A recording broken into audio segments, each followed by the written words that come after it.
While Russia's next State Armaments Program, GPV, will be officially revealed only in early July, its general outline is already known thanks to several official and unofficial announcements on the future direction of the Russian armed forces. GPV's priorities reflect the perceived array of threats facing the Russian Federation, and this GPV is clearly prioritizing the ground forces, which will sustain a rapid pace of modernization despite the recent economic crisis, which has not yet been fully overcome. The political instability of the European Union, the rise of nationalists in Ukraine and the Baltics, along with NATO's overt hostility towards Russia and the erratic foreign policy pursued by the Trump administration, which is compelled to take heed of the globalist faction of the US elite, all point to the need to bolster Russia's ability to fight a large-scale land war in the foreseeable future. The other priority, evident in the available information on the GPV, is the desire to have good enough material in service now, rather than perfect material later, as manifested by the deferred procurement of a number of systems which are currently under development. The ground forces will not only expand in size, but will also continue to modernize and upgrade their equipment fleet. While by 2025 the most numerous main battle tank in regular service will be the T-72B3 or its upgraded version, Russian sources believe that the T-14 MBT of the Armata family will be procured at the rate of 20 to 30 vehicles per year, with the initial order for 100 vehicles already in. The development of the Kurganets and Boomerang infantry fighting vehicles, on the other hand, has hit a few snags, so that they will not enter service before 2019 at the earliest. As a stopgap measure, the Russian military will continue procuring Berezhok upgrade kits for the BMP-2 IFV, will procure several hundred new BMP-3 IFVs, and overhaul the existing fleet.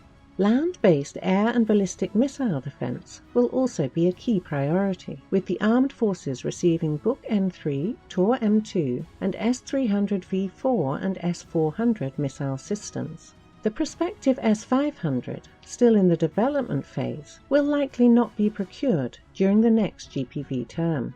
The biggest predicted change concerning the aerospace forces in the new GPV will be the postponement of the PAC-DA strategic bomber program, which is seen as redundant in the foreseeable future due to the ongoing efforts to resume the Tu-160 bomber production, with the aim of procuring 50 to 60 of the bombers and the modernization of the existing fleet to the Tu-160M2 standard. The PAC-FA development will continue as before, and the aircraft will enter serial production in the upcoming years. However, most of the aircraft procured under the new GPV will be the already existing tried and true designs seen in the skies over Syria, namely Su-35, Su-34 and Su-30, as well as a number of MiG-35 lightweight fighters, and of course the Ka-52 and Mi-28N attack helicopters. What the GPV will not skimp on is munitions procurement, and the recent statements by senior officials predicting that the Russian military stock of precision-guided munitions will double in the upcoming years is a reflection of yet another lesson learned in Syria.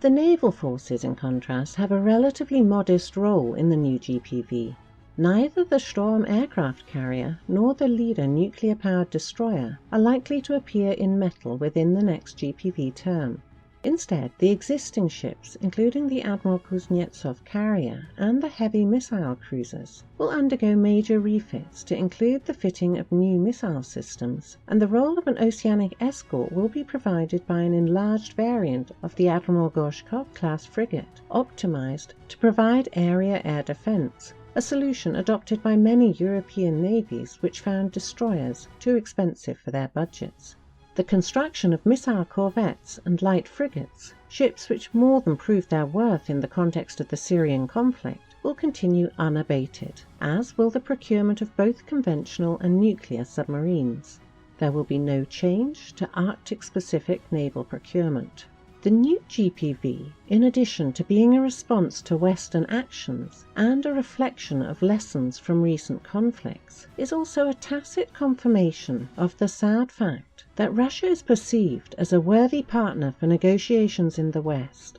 only because it is relatively immune to political and military pressure. As before, these weapons are intended to be used only as a last resort.